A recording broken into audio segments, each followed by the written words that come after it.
Good afternoon, everybody. Thank you, Roger. It's so good to come to Naples Botanical Garden once a year because you see the changes, what is happening. When you see a place every day, you feel anxious that nothing is moving and nothing is happening because you want everything to grow. And me as a visitor, I can tell you that the garden looks beautiful. Always when I come here, I enjoy. I want to congratulate the staff from Naples Botanical Garden. I know Liz, Max, and your name I don't remember. Nick, thank you. It looks beautiful. And thank you for hosting this group, passionate about plants. What a better use for the Botanical Garden. It's a place to share experience, good living, and through plants. So I was invited today to talk about a heritage collection of mangoes in South Florida. Roger changed his mind just a few minutes ago, so this is no surprise. So I am improvising. I had this talk for another meeting, my apologies if I have to jump something else, so you know whose fault it is. Roger. So I have in my hands two fruits that look like a mango, but it's not a regular mango. It is a Mangifera species that is growing here in the garden. Our good friend Steve introduced some of these specimens at the garden. So we still will remember his support to the garden. He brought 3 other species that they are growing and they are mature trees. So I saw Mangifera rubra patella, that I will talk about it. This is Mangifera selanica. You can see it has no even one spot. It's very resistant to anthracnose and it's very important for breeding. So for the one that doesn't know what is anthracnose, it is a fungus disease that gave all these spots, black spots in the fruit, like Hayden, for example. It's very sensitive to this fungal disease. So if we can make a mango that has some of the genes of Mangifera selanica, we can hopefully capture some of these genes and make it more resistant. And it's another 2 trees that I was brought to the field to identify. Probably one of them is Mangifera quadripera. Very unique. It's the one that is close to the Asian garden, growing in the world, done for the first time fruit. So I'm looking forward at least to see the pictures of the fruit and properly identify if this is another species for your collection. I believe Mangifera quadripera, I have it here in my slide presentation. It is very important for breeding. So I'm so glad that you have it. And that will be the only place beside our private collection that exists here in this continent. Wow. This one works? Okay. This is a Mangifera. It's like the grandfather of the mango. So this picture was taken in Borneo. So you can imagine the nature of the mango. It's a tree that is the dominant tree in the forest. They are huge, and they are coming from seeds. Okay, so they have this, looks more like a forestry tree. That's the pattern of the majority of these Mangifera species. This is Carabao. I saw some of the fruits in display early today. Who brought Carabao to the table? Please raise your hand. Somebody brought a Carabao mango. That was you, Clifton? You brought the Carabao fruit? Nobody remember? It has the name and it was a Carabao fruit in the table. This is Carabao. It is from the Philippines. The nature is it's a huge tree. It's like the Mangifera species. Very difficult to control the stacks. I call it primitive mangoes. Hayden is another mango that is very difficult to control. They just go. And and it's very difficult to maintain the size of the tree. But that's normal. Now when you see the picture of the Mangifera species, they just go. And Carabao is very typical for that. And let me tell you, when you visit the islands in the Philippines, the entire, all the islands, they have Carabao. And Dole has an industry, and they collect all the fruit. And these 4 workers, they have to be trained to go to that huge tree and bag every single fruit to prevent them from insects. And those mangoes get exported to the rest of Asia and the European market. So it's a lot behind that. This is the kind of mango we want. This is the mango we dream about. These are the mangoes that are important for us here in South Florida. Why? We have heavy winds. So can you imagine a mango like that? And it's a liability. It's just to grow it close to your house, heavy winds, and your house is out in a minute. So these are the kind of mangoes we want to grow. This is the new generation of mangoes. But Roger told me to talk more about Mangifera species. So I'm going to keep talking about that. So it's more efficient to have a small tree than a tall tree. You have all the energy in the fruit and not making branches. So normally people that are in plants, they got a new house and they have a piece of land and they start with just grass. They just purchased the house here close to Naples.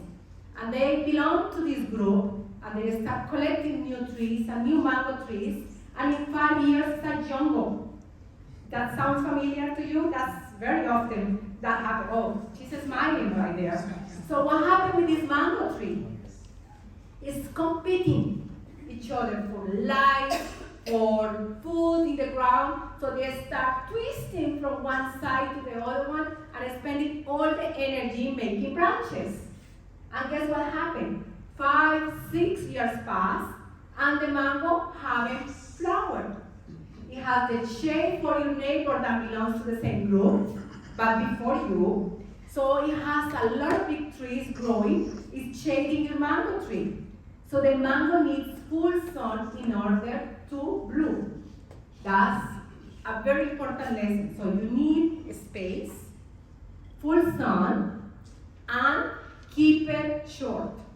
If you let the mango go, all the energy is going to be expended making branches and leaves and no production at all. So you don't want that. So, but there are so many different species besides Mangifera indica. And I'm here to tell you that story today. So there are estimated 69 different Mangiferas. You know what is funny with the botanic people? Liz is looking at me. What are you talking about? So we have the tendency, we have a pattern to name things like we name ourselves. My name is Noris Ledesma. I have a name and a last name. Well, guess what? With plants, it's the same thing. They have a name and a last name. Mangifera indica. But there are other Mangiferas, and edibles are 69 edible plants, more or less. So there are some with a lot of potential as a vegetables. In fact, when you visit Borneo, some of the places in Indonesia, in those islands, they sell the new leaves as a vegetable. When I started traveling, my first time in Bali, coming from Colombia, I was able to work in the Amazon area, so I like to listen the sound of the forest. And I just close my eyes and I start listening how the forest sounds. The birds are different, and so the water is different, also the sound, because some are hilly and this is flat, so the sound is different. So I was feeling that it's completely different, and the forest is completely different. The only thing, just to show you for the one that doesn't know where Borneo is, it is right here. So you see, this is Australia, this is the rest of Indonesia. So all the origin of the mangoes come from this area, these ancestors. I believe that the mango started in here, but there are no evidence Mangifera indica is native from this area. The first Mangifera indica was found in India and also in the Philippines, in Laos, in Thailand. Those are the areas that we start talking about Mangifera indica. But I believe from always that when we want something and we have to move for natural disasters or to try to find a better living, so you carry with you what you love. So people start moving those seeds around. And they start evolving, but the basic is still there. So when I visit for the first time Borneo, I was shocked I was imagining just the forest, and I see this monoculture of oil palm. That's a picture that I took from the plane. Everything destroyed, and just palms everywhere. So you don't listen birds, you don't see anything moving, basically, just that. It's so disturbing to see that this is happening every day, and it's just every day they are deforesting all the forests to keep planting oil palm. So they use it until it's economical, productive for them. So when they get too high to harvest the fruit, they abandon it and they start over again. So this is another picture, how it looks like in the forest. And the orangutans, they don't have a place anymore to hide. And these are the guardians of the forest. So that normally they do is they harvest branches every day, and they make a nest in the top of the Mangifera species, which is the dominant tree, and they guardian the forest. And they are eating a mango, of course, and they through the seeds, and that's how all these Mangiferas get germinated in different places and enriching all the forest. Here is a mango lover eating their favorite fruit, and how they disseminate all these fruits. This is the forest that I'm talking about. It's a swamp. Many of these Mangifera species, they grow up to 1 meter of salty water. And we have been talking that mango doesn't like salt. Mango doesn't like water. We need very dry areas to grow mangoes. And that is not completely true. If we have the potential to cross some of these Mangifera species, we can grow mangoes in the swamp, close with the mangroves, living together perhaps. Perhaps we can grow mangoes in Tallahassee, because there are some areas that are higher altitude that we have that potential to grow those mangoes and be able to grow mangoes in places that is not possible now. So searching for Mangifera species, how does it start? So the easiest way is to go to the markets. I love going to the markets because we are what we eat. So when you visit the market, the local market, and you see what they eat, you recognize some of the fruits. Some are completely different for you, and it's so interesting to see what they eat. So we start from that, and with a book. It's a book part, like my Bible for mangoes, so it has some pictures. So I bring the book with me, and I talk with my eyes with the lady that is selling the mangoes, and I ask her if she has it. I said, no, the lady right there has the mangoes. So I go there, and I look for a translator to help me to interpret what I'm trying to say. I said, okay, where you get the mangoes from? So I can go to the source of the mangoes, and normally what they do is they have long houses in Borneo where extended family live together. And they collect seeds from the forest, things that they like. They plant them from seeds, And they are already doing the selection for us. It's already there. Things that have small seeds, that are resistant to diseases, and that are good to eat, and they are nutritional. So they plant it along the gardens, and they sell it to the middleman. They clean the tree underneath. They have a lot of snakes in Borneo. So they clean it underneath, and they come during the mango season, and they are so tall like the pictures. So you have to wait until they ripe, and they drop in the floor. They collect it, and they sell it to the lady. So my job is to get to the source of the mangoes, so I can collect a piece of the badwood to bring back home. That's the process, which is more efficient. Otherwise, I can spend the rest of my life trying to get one species. So there are some of these mangoes, relatives, that doesn't look like a mango. Like this one. This is, they call it Beluno or Vijay, depending. That's another important thing. So they don't speak Latin. Like the scientific names makes no sense for them. They don't speak English. They don't speak Spanish. So I have to talk the language they speak. So we have this as a reference. So we said, you have Beluno or Vijay. So now we can communicate. So this is related how they use it. One is sour and the other one is sweet. This one tastes more like green pears and it's white flesh. And some of them, they are so delicious, like soursop. So actually, I start making smoothies like in Colombia. You put some milk, a little bit of sugar, and ice cubes, and blend it. And it's delicious, and it tastes just like banana sorbet. They use it for the sour ones to make salsas that they can use with fish and the rest of the food. This is the rawa, Mangifera casturi, that you have in your garden, was introduced by Steve as well. So we have already studied 3 introductions. I believe the garden, Naples Botanical Garden, have 2 of those introductions.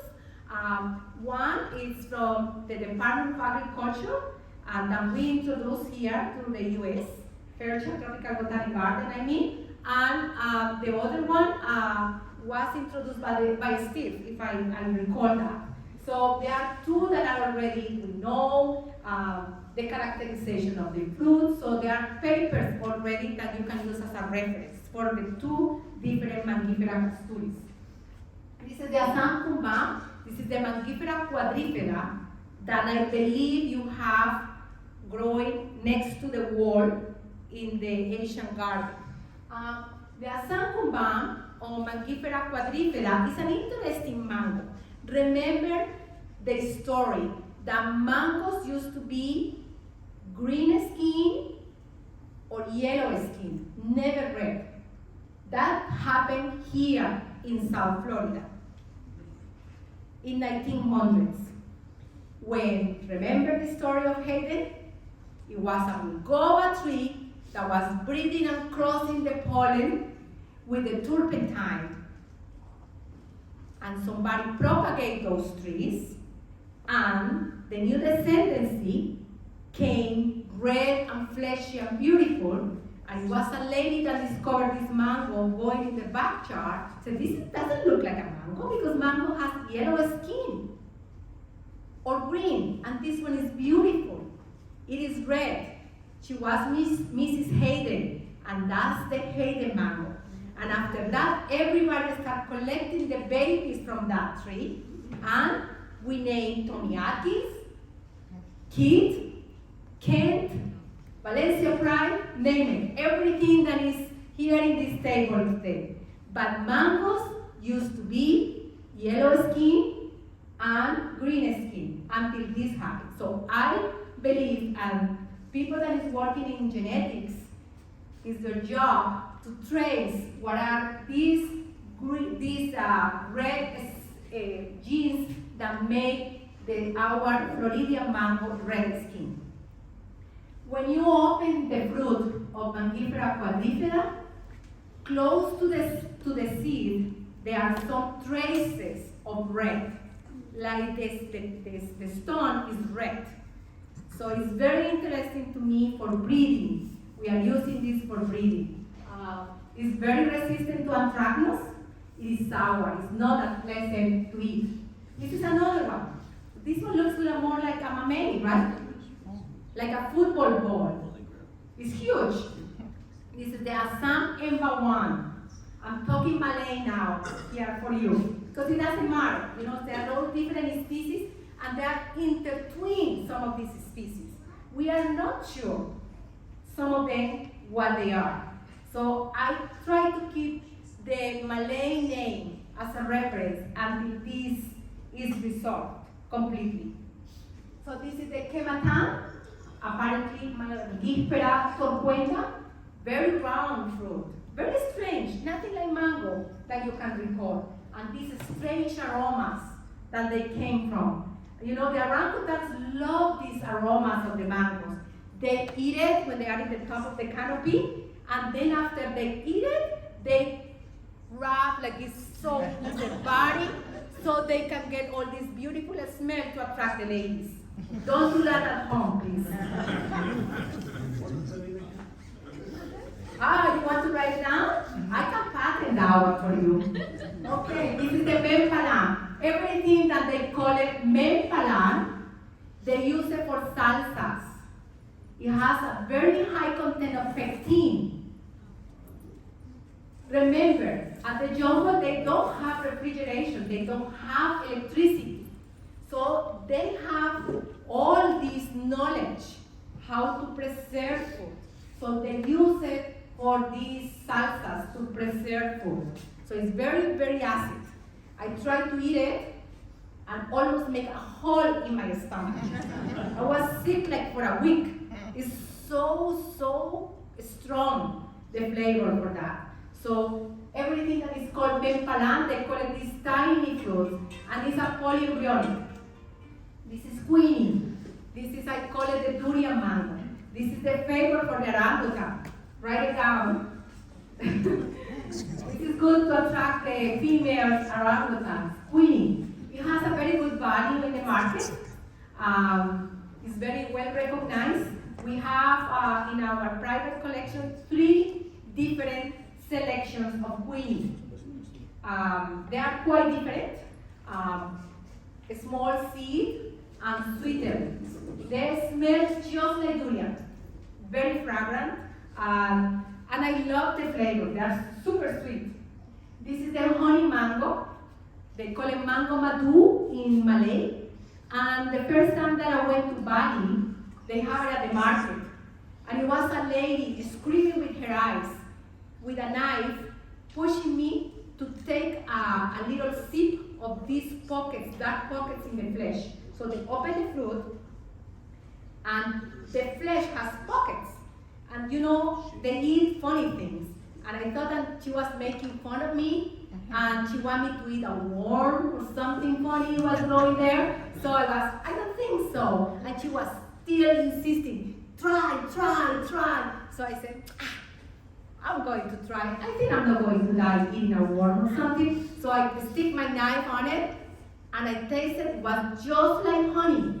It has pockets of honey on it.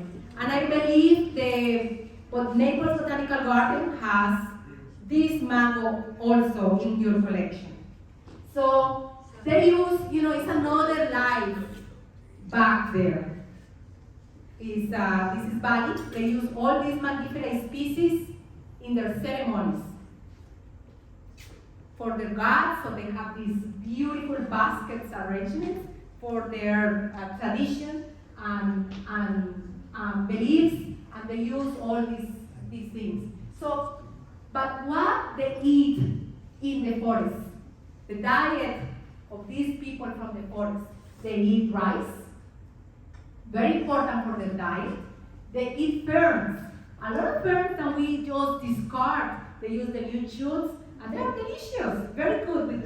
My grandmother used to say, anything with garlic tastes good, and I believe so, but these are truly very good. And they use it in the regular days, all these Mangifera species for cooking. And you can see here, they have durian, and some of the Mangifera species ready for cooking. And also when you go to the market, so you see a live protein, and that they sell it just ready for lunch, and some of these worms together. So it's very common when you are doing shopping in the market that you see all this diversity of food. So they put all these things together with Mangifera species, very interesting names that you can see here, and voila, wonderful lunch, Francois.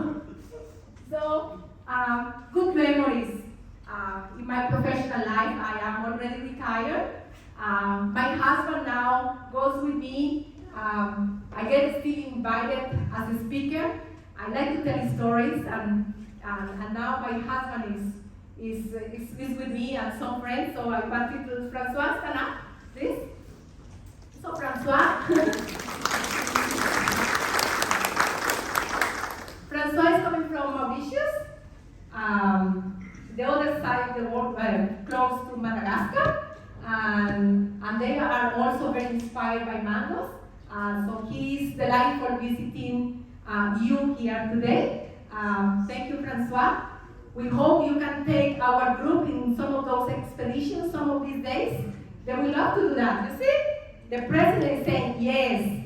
So here you go. That's the whole thing is about sharing, right? This is another Mangifera that we have it. This is Mangifera aplanada.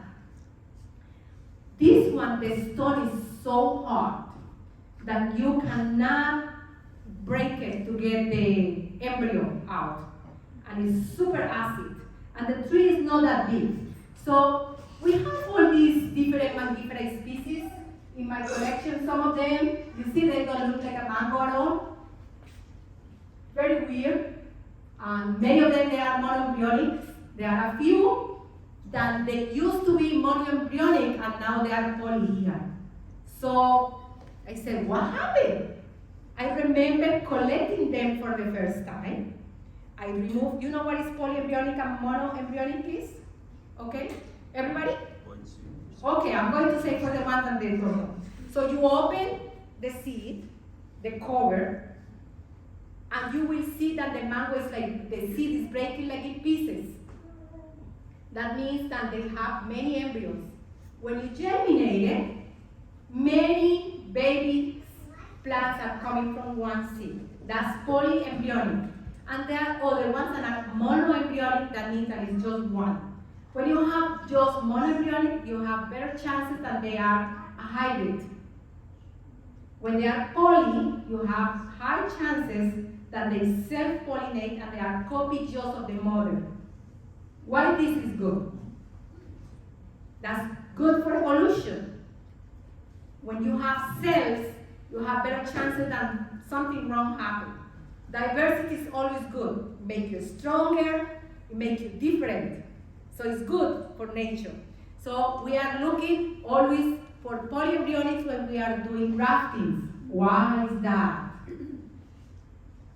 Come on, I'm jumping in different things. Come on, gardens. It will be true to seed. It will be true to seed. Okay, so that's good. So it will be true from the seed. If you have a nandakmai, nandakmai is polyembryonic. Have you opened a nandakmai seed? It has these cracks. So it has many possibilities to grow, and normally it's a copy of the mother. So that's why we have so many different variables of nandakmai. When you go to Thailand, do we have anybody from Thailand here? Nobody? Okay. So when you go to Thailand, you have nandakmai number 1, 2, 3, 4, 5, oro, gold. You have named it, about 25 that I recall. But the nandakmai number 4 is the one that grows better here in South Florida. That's good. Doesn't crack much like the other nandakmais. It likes our weather. But it's true with some twists. A little bit different, but it's good. Your observation is good. So what we are trying to do in the beginning to introduce all of this is to bring the cuttings. We are not allowed to bring seeds. So we have to bring the cuttings. So they are so different. different species. How I put it, how I know that if I graft it on the Mangifera indica is going to grow or not. So we start using the first introductions that came when we didn't have the legal issues we have now. That it was easier to bring things here. Like Mangifera ceylanica, Mangifera casturi, Mangifera rubra patella, they were already here. We didn't have to lie at the entrance, so they were already growing here. So we start using those as a good stock or as an interstock. You know what is interstock? You have the seedling, normally turpentine. You put a little piece of Mangifera casturi, and then you put in the top something weird coming from the other side. So it's like 3. So it's like a transition. It's not that hard. Oh, this is hard, but oh, I can make it. Go to the next one. So that's what we are trying to do, to try to make it to survive in our soil. That's how we made it here. All these different species are still here. So we tried Mangifera caesia with no success. We believe it's so far. It is still the same Mangifera. It's not indica, it's caesia, but caesia is far away from, genetically speaking, from indica. So they fell off, they died all the time. We couldn't make it work. So just from seed. So we don't have that one. We have to try it again. Let me see. Let's just talk about Mangifera caesia, how they use it. Remember that I'm improvising. This is in Bali. Very important in Bali. We did a study that is online that you can search for it. It's, in my opinion, it's good to try it. Like in Hawaii, that is more tropical. It's good to try it in Puerto Rico. I would say so. But in Florida, I believe it's too cold during winter season. But look at that. It's such an amazing fruit.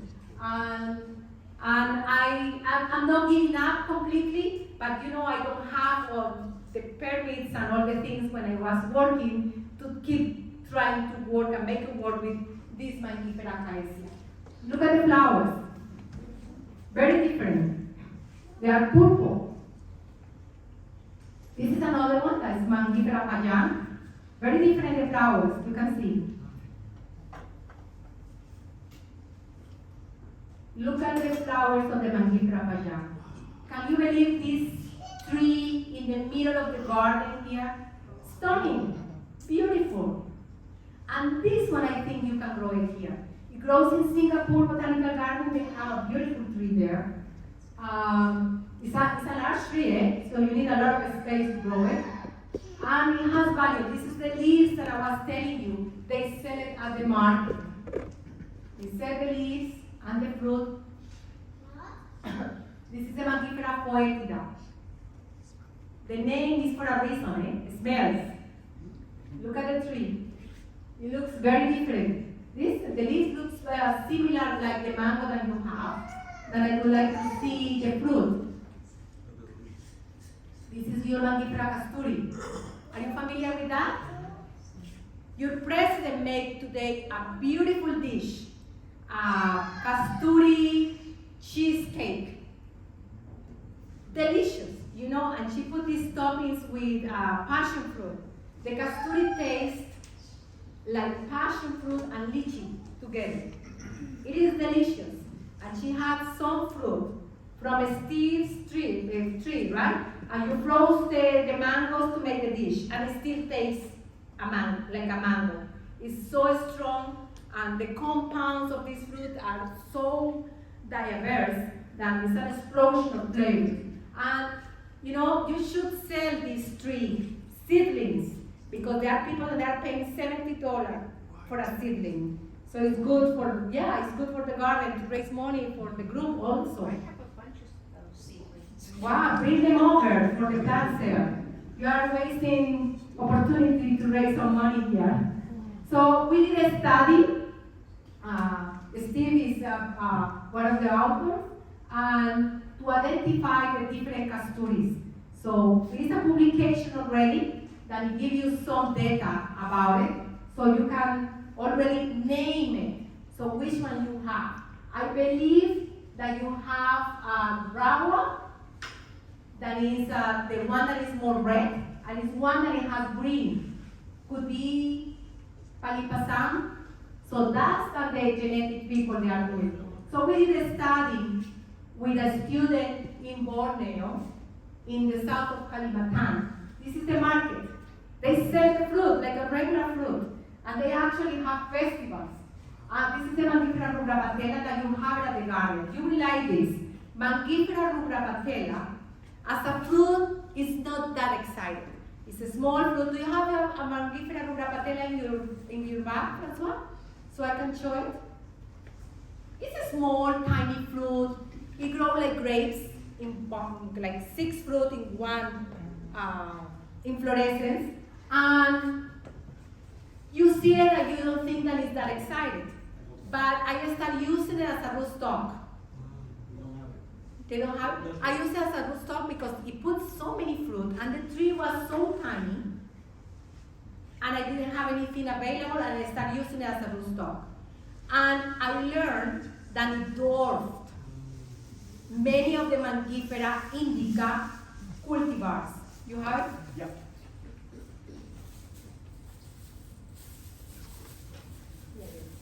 Yes. You see, it's we collect this one here from the garden. So it's available, it's a mature tree, and I wanted to use it as a rootstock. It's so easy, it's polyembryonic. You can have at least 6 rootstocks from this tiny mango. Very efficient, and it makes your tree smaller. You can control the size. We use this for many species, to adapt many species as well. So this is my mother. Look at the tree. It's a 7-year-old tree, and it puts about 200 fruits.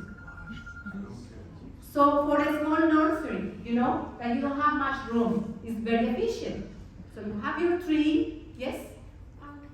Dr. Brady's Juno, isn't that crossed with that and something else? Do you have the Juno tree? No, I don't. No. So this is grafted under Mangifera rubra patella as well. Mangifera rubra patella and rubra patella, both. So it's very efficient. This is the Mangifera odorata that I believe you don't have it at the garden. I will be happy to donate a tree that I think I have it. So please get in touch with me. Very important to have it in your collection, I believe. It grows easy here in South Florida. It's meant to be here because it's resistant to the humidity, high humidity, for people that they don't like to be so, to go to these different, it's like eating durian. So it has this, like a little bit of garlic smell and taste also. So, you know, this is the interesting thing about fruits. In your mind, you think fruits have to be sweet, juicy, red could be good, yellow, but then when you mix it with garlic, you start twisting your eyes, right? So, but in other part of the world, fruit means something different. It just open your mind and try it. You may like it. So this is it, Queenie, look at the flowers. Pollinated by bees. Mangoes get pollinated by Mangifera indica. What pollinates mangoes? Flies, very good. Why? Have you smelled mango flowers? It's not that sweet, right? It's a little earthy. So flies goes to it. So the first time that I went to Japan, they grow mangoes in a greenhouse. And they have problems for pollinators. It's in a greenhouse. So they are very smart people, you know. Horticulturists, they are wonderful. So they put fish in containers, and they open some of the windows, rotten fish. So all the flies came to the party, and they pollinate, they took the stinky fish out, and done. So, but these Mangifera species, they smell different. All of the ones that I mentioned today, they are pollinated by bees. And some of the Mangifera indica are visited by bees as well. Not all of them. the Mangifera quadrifera. Look at this. Remember that I mentioned about the seed that has some red on it? Well, so these are some of the seedlings and the different crosses. I was told by Roger to talk about these new hybrids. So when I had students in the beginning, I started using cages. So I have Mangifera rubrapatella, Hayden next to it, to make an example.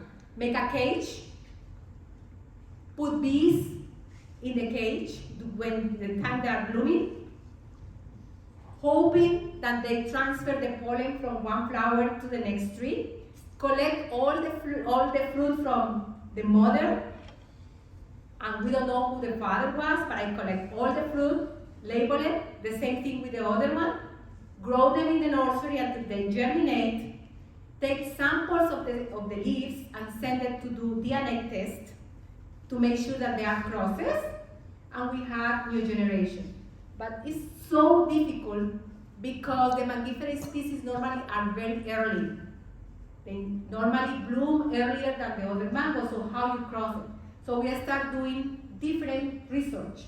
Now we are collecting the pollen and learning how to store the pollen, so when they are ready, we can do the trick. So we did that with some of our students, and we have a protocol in place that we can do these crosses now. This is how the leaves look like. This is just to show you that beekeepers in Borneo, this is in Laos, in Sarawak, they have different kind of beehives. They are very tiny bees, but still bees. They are looking for honey, for the nectar of the flowers. And that's how we come up with the idea to use bees for our breeding program. Look at how beautiful. These are the angelitas. They're very solitary bees also, that they live and they make these little openings. So cute, see. Just to show you. Again, the seed, red sun. You see them in the market everywhere, and they have festivals. They live with these kind of fruits. They make the sabal, mix it with fish and with different vegetables. And there are programs that they are trying to rescue all these different plants that they are extincting. They are disappearing from the forest. And this is my student that we did a paper together in the south of Kalimantan. And his company, it's a non-profit, is trying to collect whatever is left in the forest and make new trees, and they are working with the community to try that they adopt some of these trees. Yeah, this is his son that is helping in the project. Very interesting things are happening in Borneo, and that they need help. So I decided to do a paper about his work. It was published last year. It just to give some awareness what he's doing there with his family. Here is some of the students that are working in the nursery, and there are just a few Mangifera species left in the forest, and they are trying to use it as a model plant. They are grafting already. Some of them they are from seeds, and they are already grafting. This is it's a picture that I took in Guatemala. So some of these Mangiferas are walking already to different countries.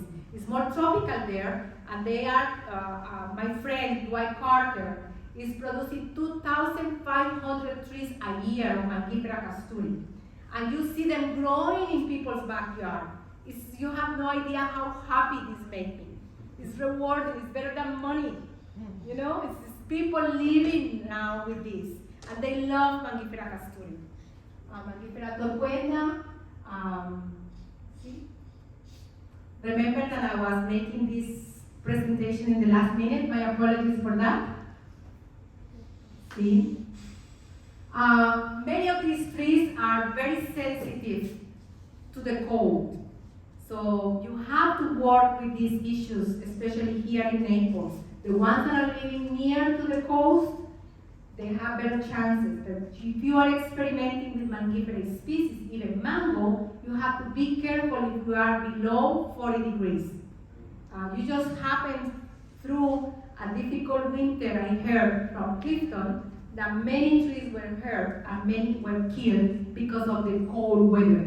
So it's so easy when you have a baby tree, you make a shelter with PVC and you put some of these heaters when you go for camping, that will make it.